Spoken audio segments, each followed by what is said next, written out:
Turf Talk with Drew Miller.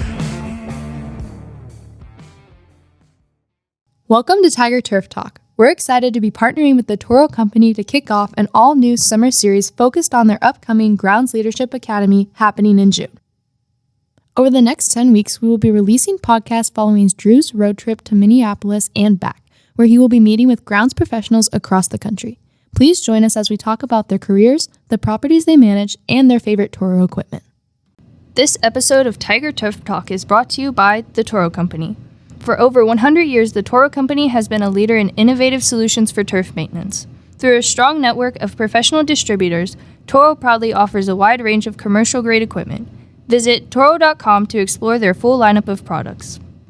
Welcome to the next episode on the Toro Grounds Leadership Podcast Tour. We're here in St. Louis, Missouri at the brand new state-of-the-art St. Louis City Soccer Club with one of my favorite people in the world, Miss Julie Kessler. Thanks, Julie. It's great to see you, Julie. How are you doing? How's everything going? It's been good. It's been hot, like today. Yeah, you know, for those that are watching, you can see me glistening with my nice little layer of sweat. It's called a glow. Oh, thank you. I'll take that, you know. Yeah. So I'm excited to do this podcast because obviously you're one of my former students, and you know there's a lot has gone into the Brentsville Turf program and everything, and seeing you come out of it and accomplish what you have in such a short period of time. What has it been like, you know, being able to sort of see your journey through this industry and where we're at today here in St. Louis? To be honest, I don't really think about like the big picture a lot, like long term. I just think about like, oh, this is where I am right now, compared to like, okay, during this school year I was thinking like, okay, what do I want to do for my next internship? And then now I'm here, but then occasionally I will like look back and be like, wow, like I don't even know how many years. 5 years since I was in high school, and like all of this started there, and I would have never thought that when I was 16 I'd be here in St. Louis, being 21. You're 21. Yeah, my birthday's in April. Oh my gosh, I'm so old. You're legal to drink. Watch out. You act like I'm crazy. No, it's just that I'm just like an old lady. I'm crazy old. No, you're not. 21? Really? No, I'm just like Why don't we ask Josh and Maritza about that? I'm just like an old lady. Like, Maritza and I are like the same because we both just like to go home, get in bed by like 9 o'clock. And I don't think that's old lady. I think that's anybody with the brain. I don't know. But I just don't feel like doing stuff like that, like 21-year-olds do. I like going home, getting in bed, then going to bed early, waking up, get a good 8 hours of sleep, you know. I wish I could actually sleep that long. That never really happens for me anymore. But, you know, something that, you know, this event up at Toro headquarters this past week, the Grounds Leadership Academy, it really focused in on sort of how, you know, mentors played a big role in your life, how leadership plays a big role in finding that next generation. What can you sort of say was your experience in my program at Brentsville that really, you know, what really brought you to the idea of doing this as a career? Well, it was more like at first it was like, oh, I've heard really good things about this class. And in high school, like Nathan's Dairy Bar. Especially when you're like a junior and senior. Yeah. You're just like, I don't want to take a ton of classes that are super dense with like work and content. And so like your class gave me the opportunity of something to where like I was still learning, but it was more of a hands-on experience. And I feel like especially once, I mean, whether you go to college or not and you go and get a job, that's how a lot of people learn is by the hands-on experience. Yeah. And so by adding that into like a high school like classroom environment, it kind of shows kids like, look, even if you don't want to go into this, when you get a job, this is how you're most likely going to learn, is you're going to go outside, or you're going to, even if you work in an office, you're going to go and you're going to do it, and somebody will show you, but then they'll be like, okay, it's your turn. And in high school, a lot of it is just like, okay, this is the content we're learning. Now we're going to do a couple assignments, and then we're going to take a quiz. Whereas, like, I know I learned the best by actually going out and doing it. And I think that there's, my generation and then like the ones to follow probably are like that too. And I don't really know where else I was going with that. No, it's great. Something that I really tried to do when it came to like your education and, everyone's when it lends its hand to it. What was sort of your favorite experience, in the program, being able to see, hey, this is actually like a real thing, like sports field management is something that I enjoy, I love, and something that I really want to follow, to the point where, again, you're going to graduate in a year. Holy mackerel. I got a little more time than that, a year and a half or so. Sorry, my bad. You're trying to rush it. No, never. What was that sort of experience or moment where you were like, yeah, this is it? Well, probably it didn't really feel real until we went and spoke to professors at Penn State and Virginia Tech, and then obviously you guys went to Maryland, but I was not on that trip. We love you, Rylan. Rest in peace, buddy. Still a fun memory. For those that don't know, it was it was like the day before or something. He kept telling me that I needed to go to Maryland, and I was like, I'm not going to Maryland. So she was in Rylan's turf class, and Rylan's like, you have to go to Maryland. You have to go to Maryland. And then Rylan ended up being sick and was unable to go to Maryland at that time. I think he had food poisoning or something. I was like, and Julie's like, wait a minute, wait a second. Let me give that tenfold back at you, Yeah. And then the bus broke down. Oh, don't even bring that up. I don't need that right now. And I was like, maybe it's good I didn't go. Oh my gosh, that bus. Did you hear what happened on the bus? After we were sitting in the park. So we were sitting in the parking lot, and I don't know what happened, but Rick Adams, our bus driver at the time, who's now he's actually going to be a teacher in the program. I don't know if you heard about that. Wow, Yeah, no, I did not know. He said something about a kid hopping over a seat, and I just went off, and it was silent for an hour and a half until the bus got there to pick us up and take us to the next stop. It was pretty funny. Oh. Sorry. Go ahead. But we went to Maryland. You didn't go to Maryland. Yeah, but just talking with people outside of the program, because obviously I'm not saying anybody at Brentsville is lying, but it's definitely different when you go and meet other people and they say the exact same thing. Because then, especially as a high school student, you're more inclined to be like, oh, maybe they are right, and this is a pretty cool industry. And then even after I feel like it was kind of a long-term thing to when I realized this is really a good industry, because going to the conferences is definitely where it all comes full circle, and you're like, wow, it seems so small when it's just you working, or even being at Brentsville. But then you meet a bunch more people that do the same thing you do, whether it's soccer, football, baseball, even people in golf. And you're like, wow, this is a lot more than I originally thought, because it's not very well known that somebody actually does have to take care of the grass that people play on. For sure. What was your favorite thing about the Brentsville Turf program? There's so many things that we accomplished at our time, from Fields of the Year to just day-to-day stuff that is just tedious and time-consuming and all of the things. What was the thing that, you loved the most about it? I think overall is just seeing that it continues to progress and become bigger and expand, even though I'm not there. But it's also good to see where, because I was there when it started.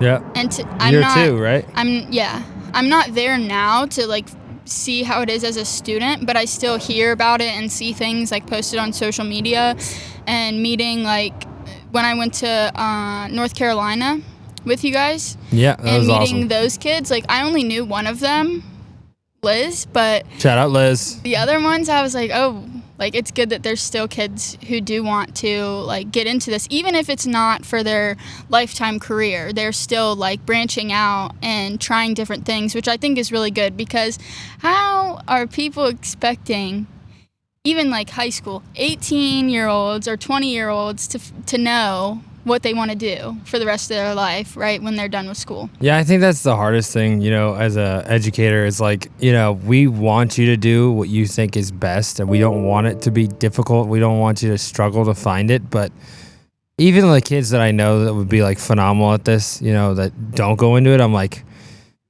you don't understand the struggle of the, what they're thinking, what they're going through. And yeah. It's hard to, sort of say, hey, I really think you should do this, and then they say no, you're like, well, I don't know what to tell you, you know? But even those ones that try it and decide not to go into it, later on, if they go into, say, like, this is a really bad example because they're two completely different things, but say they want to go be like a nurse or a doctor, and then they go do that for a while, and they're like, I really don't like this. I would rather be outside. And then they think back, and they're like, oh, I remember when I was in high school, and, like, we took care of the practice fields and the game fields for like the sports teams at our school, and like I really enjoyed that. Even if they don't go as far as working at like an MLS team or NFL or MLB, maybe they'll go and do like Parks and Rec, or even just like helping in their community, like volunteering, being a parent. Because I mean,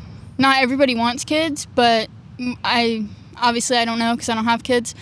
But I think that when if you're 21, you have kids, and that's good for you, but like at the same time, like Julie. No. But when you have kids, like you want them to be the safest they can, and by going through like the program at Brentsville later on, when you do have kids, then who knows what you could share towards like the people that take care of the kids take care of the fields that your kids play on. Yeah, and I think that's the best thing that you can do. When you talk about like overall, can you go read what that? When you talk about the overall like ability of a sports field manager, there's a range, and I think that you see that things can be hard at certain levels and things can be difficult, but it's not something that you're gonna be too focused on, too worried about. Like it's just things that you want to be able to consider. But, there are so many things, like being here today, seeing you in this role is just something that, I never saw happening in my time as a teacher. As a teacher, you try and wish what's best, and you're learning here what you need for the future and the things that you're going to understand better, not just about the job and like, when we talk about technical skills and all that, we're talking about like where you want to go moving forward. In your time, obviously, you had my program, but, past internships, past mentors, Chris Ecton, all those guys, like, what has it been like sort of actually being sort of a part of the industry, and seeing all of this and being here for it? It doesn't always feel like I am a part of the industry, because when I think of someone who's a part of the industry, it's like they're working every single day for what they do. So like Maritza, Seth, Alex, Josh, the people that work here, like they're here every single day, and they oversee everything, no matter the season, no matter the event. And for me, it's like I get a glimpse of that, which I think internships are a really great thing, especially when people go and live somewhere that they're not used to being. It kind of makes you grow up a little bit, which I know my parents don't want me to, but it's happening, Mrs. Kessler. Sorry. Plus, you also experience different types of culture. Like St. Louis, I was actually talking to the girl that I live with about like culture shocks that I've had. Yesterday, because she's from Chicago, so not super far from here, but obviously like I'm from the East Coast and I've never lived in the Midwest. Yeah. And she was saying that I should make a list of like things that are like a culture shock when I moved here. And the one thing I never heard of before, which I guess is a really big St. Louis thing, is toasted ravioli. Yeah, you told me about that. And some people have been like, oh my gosh, toasted ravioli is like so good, like all this stuff. So I was like, okay. And I asked like my coworkers, I was like, what's a good Italian place? And I found one that's in the Hill, which apparently is known for like their Italian food. And so I went and I think I got like a chicken parmesan sandwich, but then I got toasted ravioli because I was like, well, I got to try it. And it was definitely different than I expected. I like ravioli, but this is more like a mozzarella stick on the outside. And then it's fried ravioli. It's fried. I don't know why they call it toasted, but I have that at Tony's back home. You should try it. It's really good. Well, this one had just like ground beef in it. Oh, interesting. When I have ravioli, I usually get like cheese. Regatta cheese and all that. Apparently, there's like a bunch of different kinds of toasted ravioli. So I'm willing to try. And then the other thing is gooey butter cake. Have you ever heard of it? I have not. It's really good. I couldn't tell you what's in it. You could probably look it up, but it's very good. 10 out of 10 would recommend. I'm not really sure. I haven't made my list of culture shocks here, but people here especially, like, they are super proud to be from St. Louis, and the matches, like the city matches, Crazy, I've heard. Yeah, I mean, I go to Virginia Tech, and I think that the football games are a pretty awesome atmosphere. So I was kind of like, well, I don't know what to expect, but people get into it. Yeah. And there's a whole section in the north end zone. It's called the Sporters section, and they stand the whole entire, everybody in the stadium stands the whole entire match. That's awesome. But the supporters section is like, I don't know, it's like the hype section. The hype section? Yeah.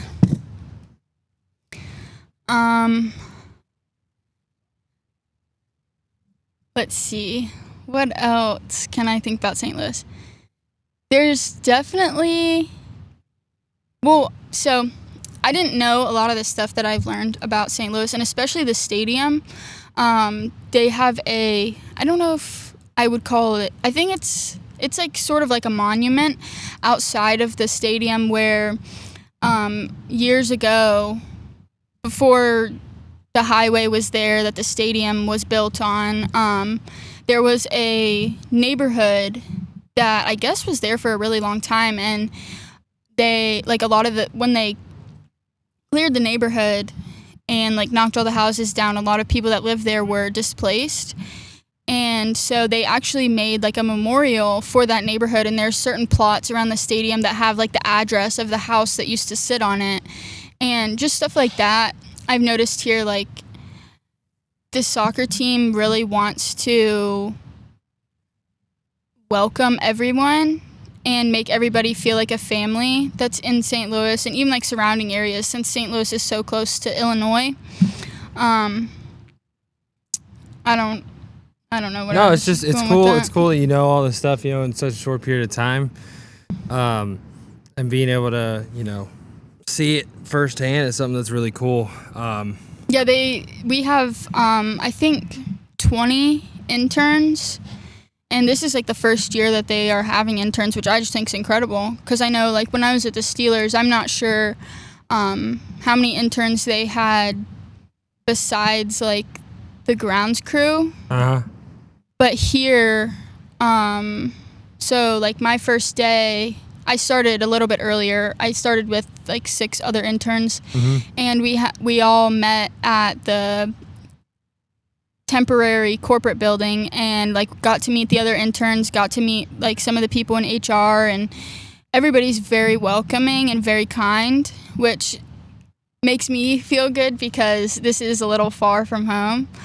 And they also have put together other intern events throughout the summer. There's one, I think, next week. Oh, that's fun. Where we interns are going to go to the temporary corporate building, and different departments are going to basically like give a speech of what they do and how that impacts like match day. And it's pretty interesting to me because there's so many departments that like I probably don't even know are here. But also I think by having events like that with other interns I think a lot of them are from around here, or they go to Mizzou. Local colleges, or they're just from Missouri. And by doing that, it kind of makes us all feel like we're here together and we're going through the same thing, even if some of us aren't from here. And then we'll have one towards the end of the summer before everybody leaves, and it's just kind of going to be like a recap on our summer. And all of the interns that I've met seem like they're very good, and everybody's very thankful to be here.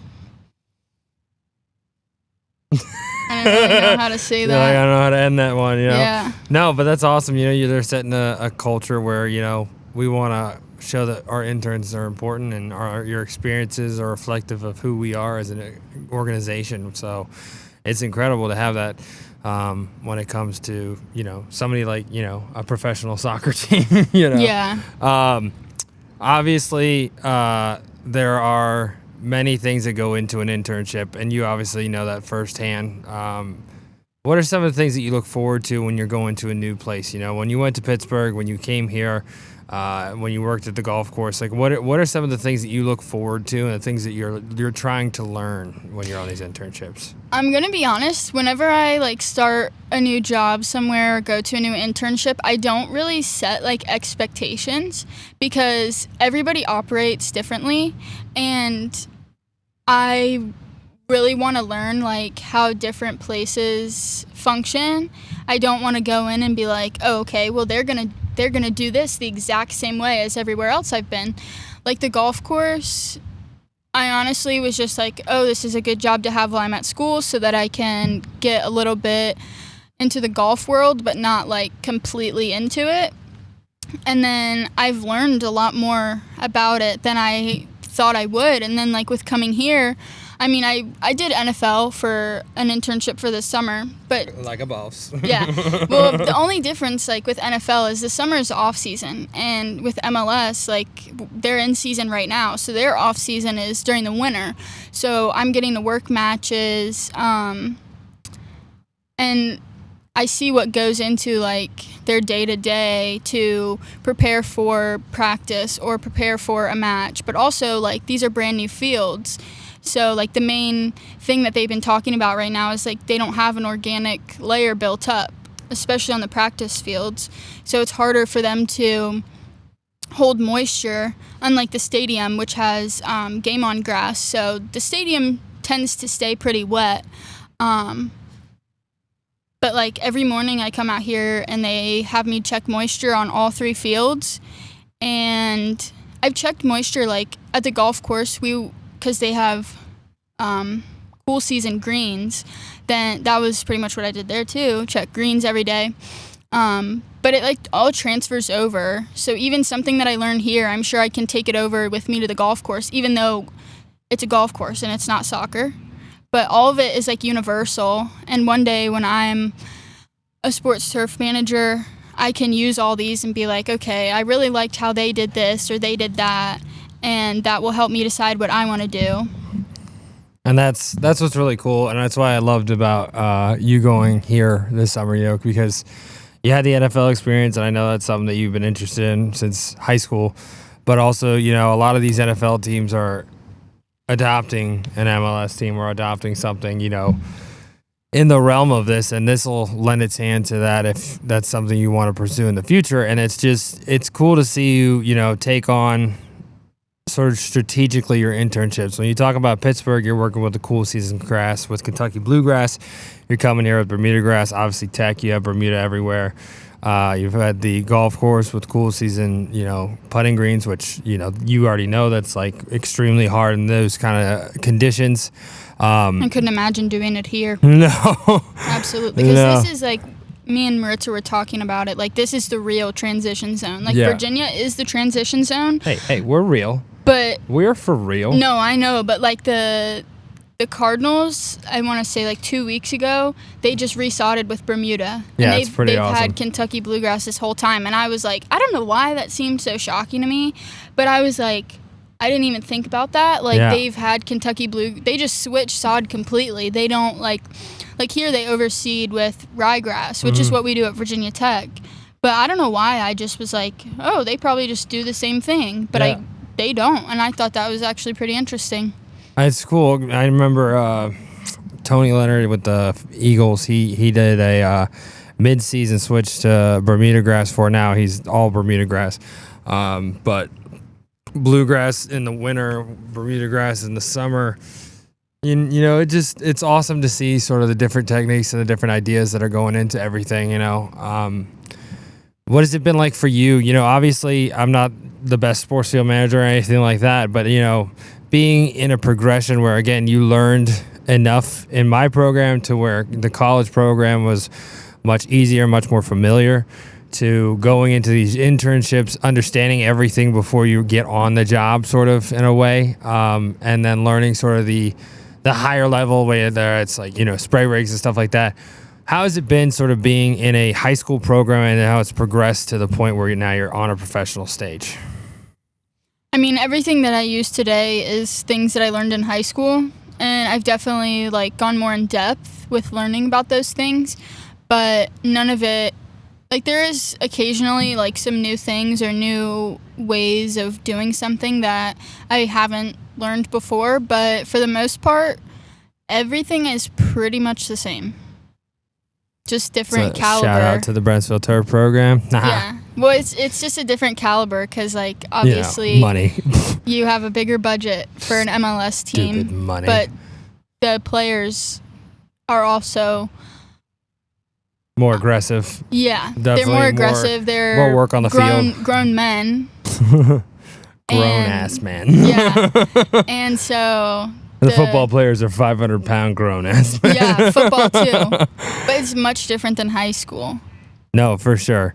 Something that, I wanted to sort of ask you, and again, don't mention me.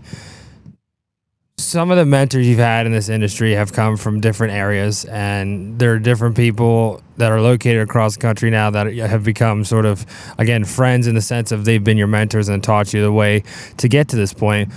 Who are some of those mentors, and what have they meant to you, sort of in the sense of becoming the sports field manager and really just human being that you are today? Well, I don't know if you said I can't say you, but you're my long-term mentor. I feel like certain situations, I don't know, I don't really have, I'm really bad at communication. I'm really bad at calling my mom too, so it's not just people that I met in the industry, it's just in general. Mm-hmm. I should probably call Chris more. Chris is about to have a baby.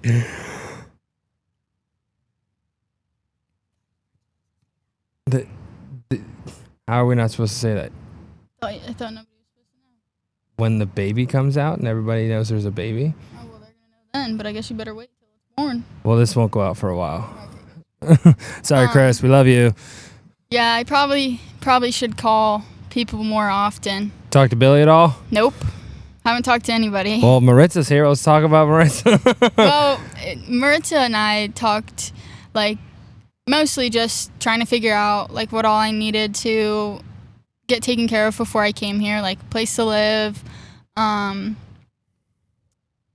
Yeah, I think that was really it. But she's been a really good mentor for me also, because we're close in age. She's a couple years older than me, but it's not like our experiences are completely different, because a few years ago she also was an intern, and she does have experience with baseball and now MLS. So in different, I've reached out to her in different situations just to be hey, how would you handle this? Because we both are female, and so it may be different for us than if I were to ask you for advice. Yeah, I am not a female, so thank you for pointing that out. Just wanted to clear the air. Clear the air. Wow. All right, Julie. But usually I come to you for advice long term, especially with internships, because I feel even if you haven't done the internship you went and worked at the Steelers, I know that you wouldn't guide me in the wrong direction because you want me to succeed. So, and plus I love you. You would always do anything for you. Plus you talk to way more people than I do.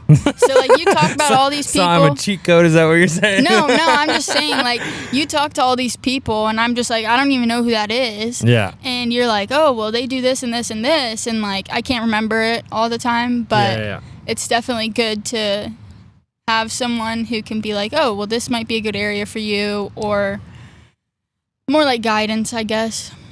Because I don't really know what I'm doing half the time. Stop I'm it. Just coasting, yes, you do. Just coasting through my life. You know what you're doing. Don't even lie. Baseball season is upon us. Toro's Field Pro 6040 was created with ball fields in mind. The Field Pro's multi-tool system allows 4 tools to be carried at once. significantly reducing the time required preparing infields.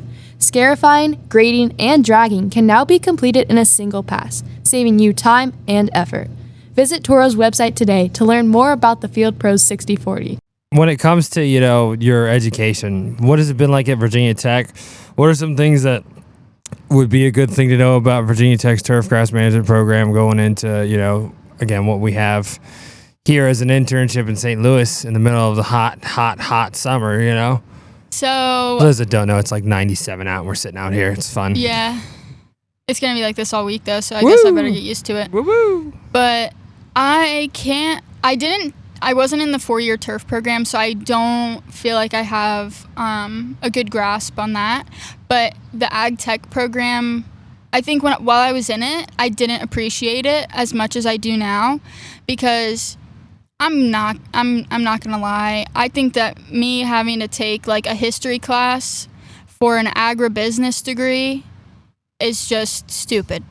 And in ag tech, I never took a history class, never took an English class. I took communication skills, which I think is great because we learned how to give speeches and write papers properly, and then got the introduction to turf grass management and soils and irrigation.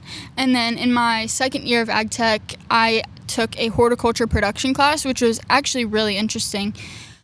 It also helps with turf grass because a lot of managers have to also take care of the areas outside of their stadium. So having a class like that and like woody landscapes, where you learn about the plants, not just the grass that you're growing, really. And the other thing was that it was only in 2 years. Mm-hmm. I feel like I learned a lot in 2 years, and the fact that you have to have an internship while you're in the 2-year program, I think is awesome. And the best advice that I got when Sam Doak was still there was Dokey. That, because I told him, I said, I don't want to be super far away from home because like my family is important to me. And he said, well, right now all you have to worry about is you. When you are older and you get married, or even if you are just like dating someone, you can't just go and move to the other side of the country because you want to for a job. Like, you have to take into account that the person you're with might not be able to find a job there. So you can't always just get what you want. Whereas with an internship, it's only 3 months and you get to go back home in the end. And who cares if you're in another state for 3 months? Because who knows, it might be the best experience you ever had. I'm definitely glad that he told me that because I was trying to, just stay in Virginia, maybe North Carolina. Long term, I don't think I would go that far, but foreshadowing what? I've had foreshadowing to what? What? I still have school North left. Carolina, what? Maybe, I don't know. There's not much in Virginia, I feel like. The Commanders. But which they might be like moving Maryland. to Virginia, actually. That's like Maryland, They though. might be moving to Virginia. But by the time Danny, I graduate, give her a call. By the time I graduate college, they're not going to be moved. No, they won't, but they'll be building it. Because I think they started building all this in 2019. So 3 or 4 years. So it's been like 4 years. So take I got 3 years to 1.5 years. Take 3 years to drive up to Maryland, and then it's 3 like years to 5 drive to Maryland? Yeah. Or get an apartment rented for 3 years and then move back to maybe. Northern Virginia, where I don't know. For those that don't know, I also think it's a really cool thing. The Commanders is supposed to be, supposedly, maybe, possibly, moving into our county, the new stadium where the practice facility and the stadium are all attached. And what's really cool, and I think would be awesome, is that the land backs up to the new high school that's going in Prince William County. I didn't even know there was a new high school. Yeah, not they haven't broken ground yet, but it should be this year, so it should open up similar years to the stadium. But what I'm saying to the county is they should start a turf program over there, so we have 2 in the county, mine and then somewhere else, and the other place would then have a really cool partnership with the Commanders to have kids working on their fields every single day. The Commanders would also get some labor. Some skilled labor. Yeah, skilled labor. Of course. Maybe when you go there or get the job there, I can partner with you. There you go. like the golf course that Bronco works at? Aren't you having kids go yeah. out We there? got that's crazy. That Broncos full-time employee now. Whenever I talk He's to him, been whatever a I say, full-time I employee know, for I know, almost I know. 2 years. I don't say that. Stop it. Almost 2 years. Oh my God! He's Did been you hear an assistant. he might be buying some land, which is awesome. Yeah, he is. Yeah. Officially? Yeah. When did you find out? I don't know. Okay. Me and Bronco talk occasionally. Shout out Bronco. He We just love went you. to Vegas for his 21st he did go birthday. for his 21st birthday. I was like, What a Bronco, guy. have fun, be safe. He's like, I can guarantee the first one, not the second one. I was like, that's not good. But there are so many things that go into that, and seeing you guys succeed is like so incredible, and it's awesome to hear. I think I hear Maritza's coming. Yep. Is that who it is? Oh. Star guest. We're gonna have a star guest on a mower. Maritza Martinez. The best of the best. Maritza Martinez Wilkinson. Sorry, my fault. I'm sorry. No, it's a joke. She hasn't changed her last name. Oh, but- she's rolling in hot. Watch out. Ayo. Like a boss. It's a good thing the camera's off. Yeah, why is the camera off? Yeah, we've had a lot of technical it broke? difficulties. Just heads up, it's been interesting. We're gonna have to take a podcast break so I can give her a hug and say hey. I don't know if I'd want a hug when it's this hot. Oh, come on. I haven't for seen real. her in forever. Give her an air hug or fist bump. Ow, I just broke the table. That was good. She's going to check some grass All on the grass. so we can keep podcasting. Keep podcasting. All right. Something that I'm always interested to hear from my former students is like, what do you hope to be the future? There are so many things. Like Bronco has become so successful down there at Potomac Shores. He's hiring our students on, and it's just an awesome thing to see our program come full circle. What do you see, hopeful for your future, whether that's at the pro level, Parks and Rec, settling down somewhere in the Carolinas, just wink, wink, nudge, nudge a few people. What are you hopeful for? Whether that's a place, whether that's a goal, whether that's something that you're just interested in doing. My main goal is just to be happy. Love I that. want to enjoy what I do, but also have a good work-life balance. Very good. I'm not really sure. Other than that, I do want to see, I know that a lot of your students have their own ideas for what they want to do, but it would be really awesome to be able to, have some of your students later on in life come and be my intern wherever I work. Stop it. That would be awesome. That would be, you'd definitely feel old by then, but... Thanks, Julie. Thank you for that. But I think that would be, a full circle moment because, I was that person, Mm-hmm. and now, I can be a mentor to those. Yeah. That would be crazy. That'd be a crazy moment for me. I'm not going to lie.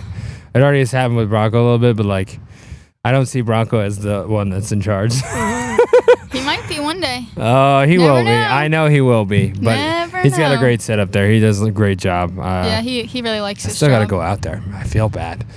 But Yeah, I mean, it's not even that far.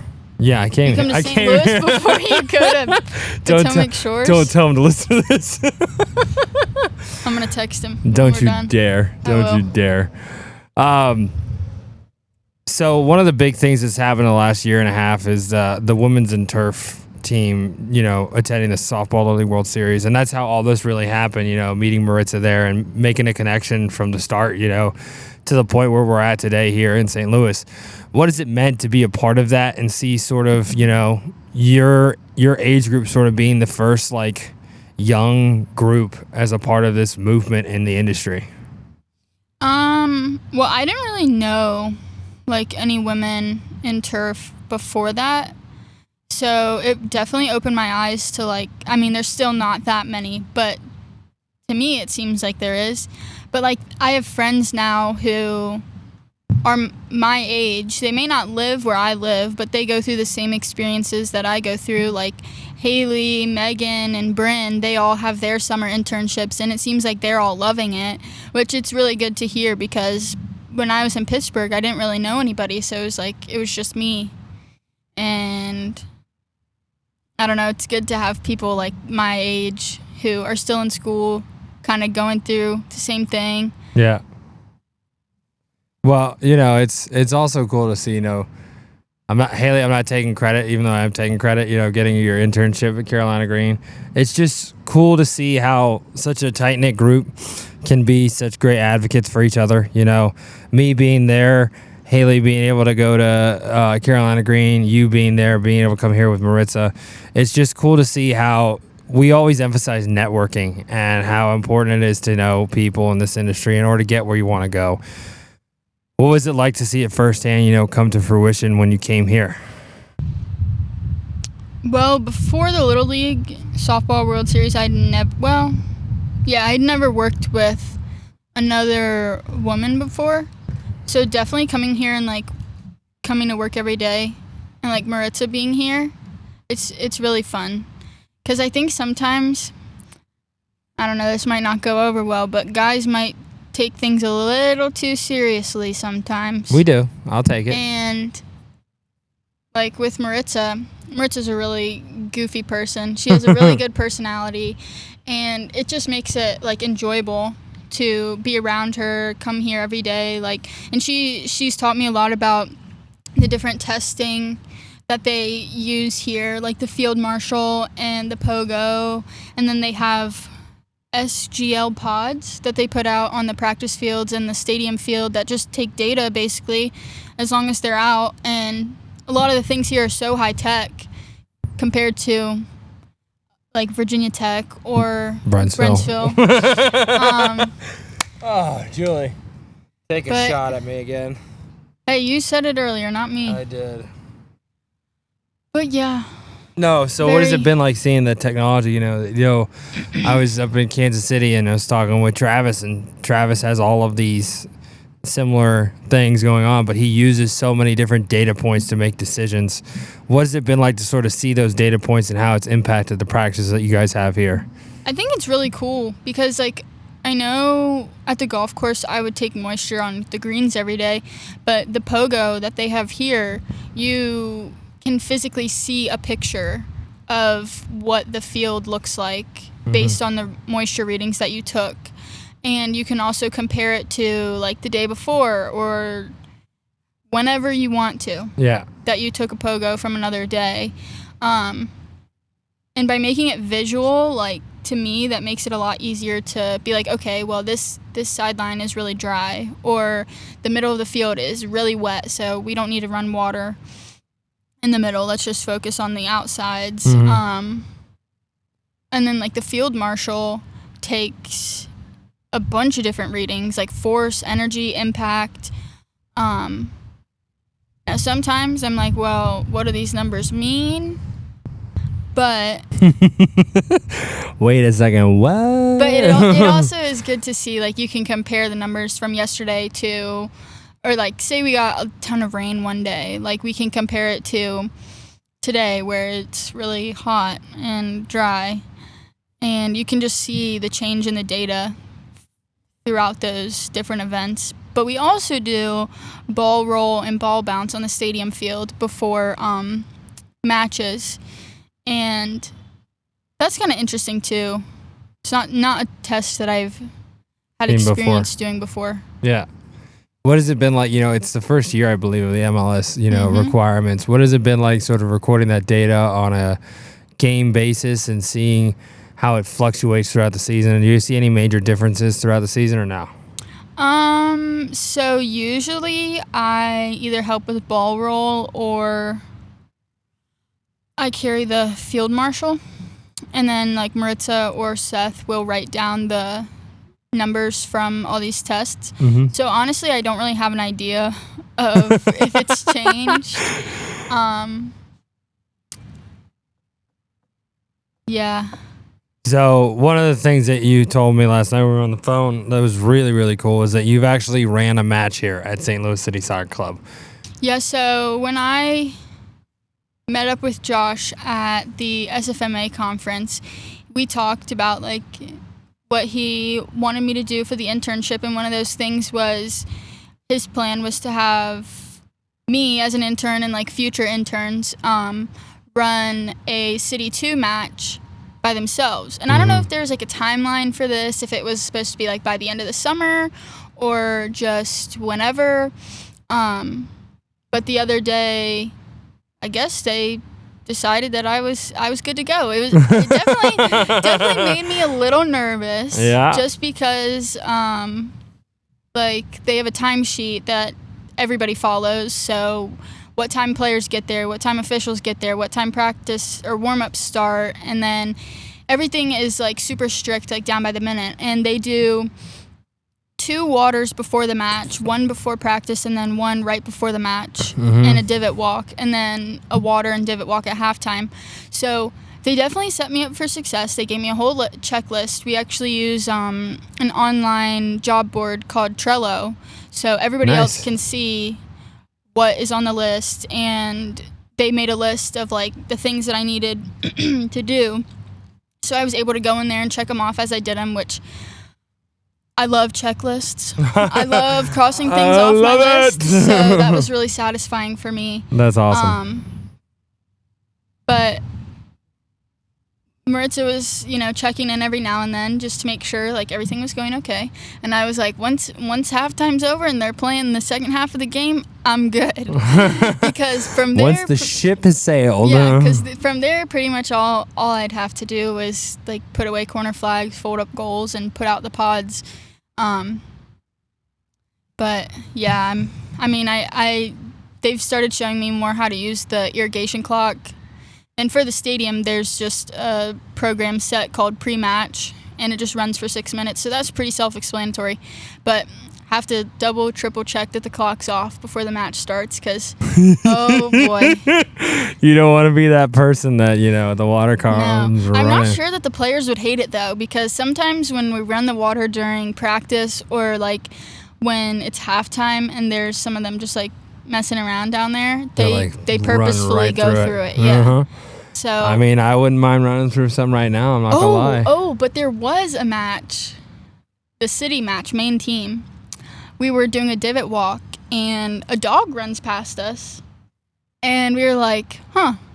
It's interesting. It had a vest on, and I thought the vest said security on it, so I was like, okay, like, I don't know anything. Then the dog comes back around, and there's a guy, I guess he was probably security, on the sideline, and he was like, get the dog, the dog's not supposed to be down there. And I was like, oh. And so, like, I grabbed the dog, and the dog almost took me out. It wasn't like a huge dog. It was probably what like, was it, a golden? No, it was a black dog. Black lab? No, it had like pointy ears. So I don't know. It wasn't like a German Shepherd, though. I'm not sure what it was, but I guess because they have the Purina Club here where people can bring their dogs. Yeah.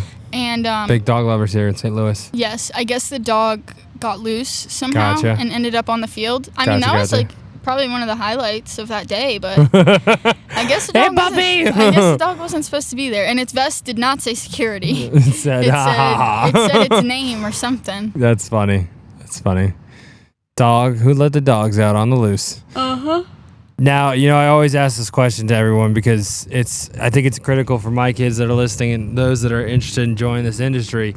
From a young perspective that you are such, in right now, what would you say to like a Liz or one of my students? Like, what would be your best words of advice getting into this industry and everything that you've experienced here? Find a good mentor, maybe even more than one, because I know not everybody has a mentor or thinks that they need one, but I mean, even like your parents mentor you, your friends sometimes do also. So you need somebody who either has been in this industry for a while or is in it now and knows a good bit of people so that they can kind of help guide you in different situations. But also try everything. Yeah. Like go do an internship in baseball if that's what you want to do. Go do an internship in soccer or football, or go work at a sod farm like Carolina Green. Go wink. Do anything that you can. Go work at a golf course even if you know that you don't want to do golf.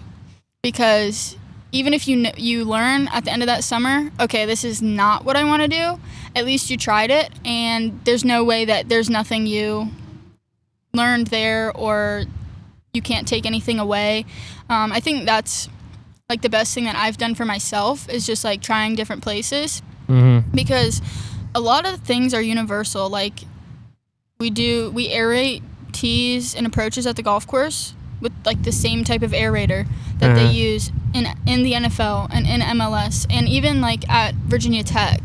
So especially like getting to use different kinds of equipment, that is really beneficial, because then you go somewhere else and they're like, oh, do you know how to use this? And you're like, yep.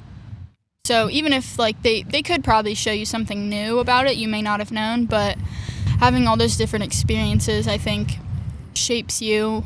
And I'm also the type of person that I don't want to not do something and then be like, oh, I know, like for example, I know I want to do golf, but say I never tried golf before I graduated college, and then I go into golf and I don't like it.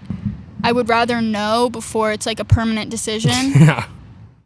So I'm not, I wouldn't say trapped in a way, but Trapped in a way. yeah.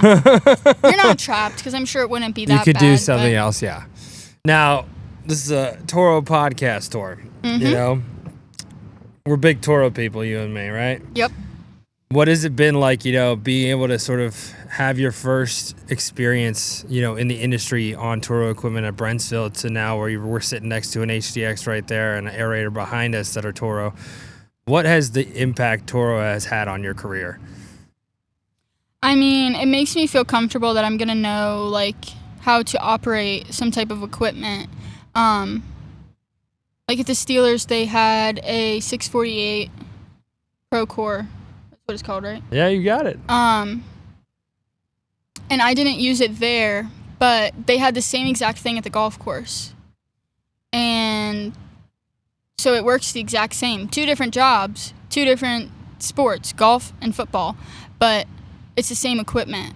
So by having something like that, I feel like it would make me and other students comfortable knowing that, okay, I've used this before, so that's not like another new thing. Because when you move, or even if you just go start a new job, there's so many new things that you have to take into account. And I know that means love and not loser. Yeah, she does that to me when we pass each other in the car. She's like, even Miranda does it too. Yeah. But it just makes me feel comfortable that I already know how to use it, so that's not another new thing I have to learn. Yeah, no, and then also the dependability of it. You know, we've had, oh man, you were there at the beginning of those machines. They still run like a top. You know, they work great. Oh yeah. The durability is ridiculous on them. You know, one of the big things that I always lend a hand to is like, you were obviously phenomenal on everything, but like you have, you know, kids who have never been on it before and they're running into things and knocking things over and mowing thick brush that they're not supposed to mow, you know, and it's all stood the test of time, you know, so, and you've seen it firsthand. Especially with high school kids. Yes, exactly. I mean, some of them do have an idea of what they're doing, but if they don't, it's good to have something that holds up, so when they do make that mistake, it's not the complete end of the world. Might mess something up, but hopefully not the machine. Absolutely. Well, Julie, you know I love you, and I am so proud of you, and it is incredible to be able to see you out here. And it's incredibly hot out here. Okay, well, Julie wants to be done, so we're going to wrap this up. Thank you again. Next up, Murta. And shout out to the Toro Company for everything that they do and putting this podcast on. Shout out to St. Louis City Soccer Club. As well, so. Very, very good team. Very nice people everywhere. All in the company, very nice people. Some people in Missouri, not very nice. St. Louis City Soccer Club, everybody is very nice, very welcoming. Very good place awesome. For an intern. That's awesome. The Toro Company is known for innovation. For example, the Reelmaster 5010H improves performance and productivity. The industry's first and only reel mower with a true hybrid drive system. Save up to 20% on fuel use while also lowering costs and lowering the vehicle's carbon imprint. Visit Toro's website today to learn more about this revolutionary mower and discover the power of sustainable and efficient grounds maintenance.